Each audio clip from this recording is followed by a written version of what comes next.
Você que nos acompanha na rádio, na TV Câmara e na internet, sessão extraordinária. Agora o deputado Chico Alencar vai falar pela liderança do PSOL. Muito boa tarde, eu sou o Carlos Oliveira.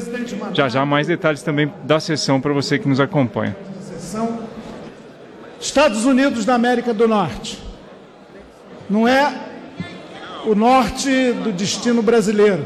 O nosso norte, o nosso sul, o nosso leste, o nosso oeste tem que ser a Constituição Cidadã de 1988.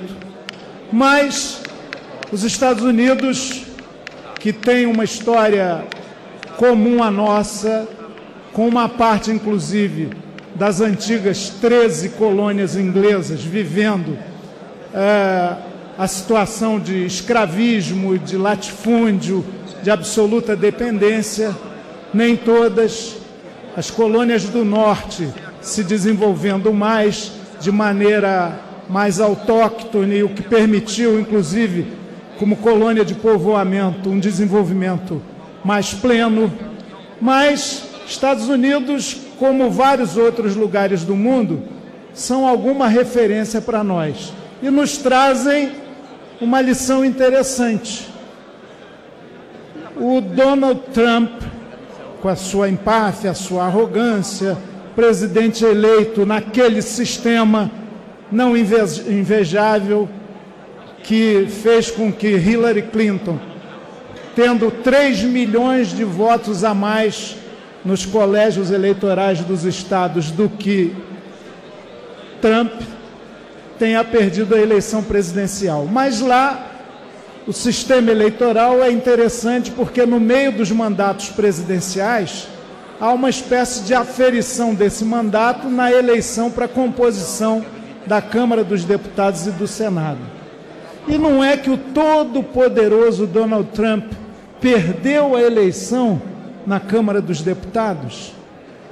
O Partido Republicano sai com menos 42 deputados das eleições de ontem nos Estados Unidos. Os democratas tiveram a sua bancada acrescida de 29 deputados.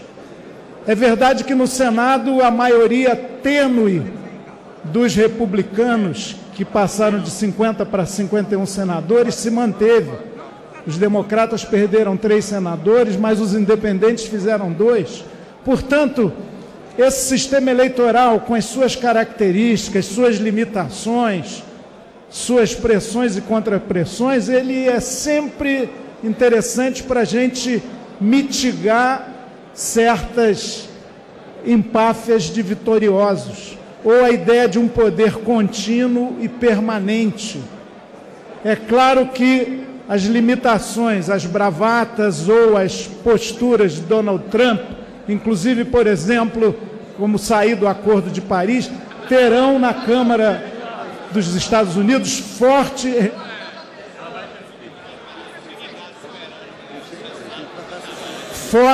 resistência a partir de agora. Isso é uma lição para todo mundo, no mundo inteiro. Nenhum poder unívoco, nenhum poder que se queira salvacionista, messiânico, redentorista, autocrático, pode prevalecer. Pode até ter uma força num determinado momento, mas depois todos aqueles que querem a cultura do o super-herói, o super-ministério, aquele que decide, aquele que é portador até de uma eventual vontade ou desígnio divino, se vê limitado pela própria realidade, pela manifestação da própria população e do próprio povo.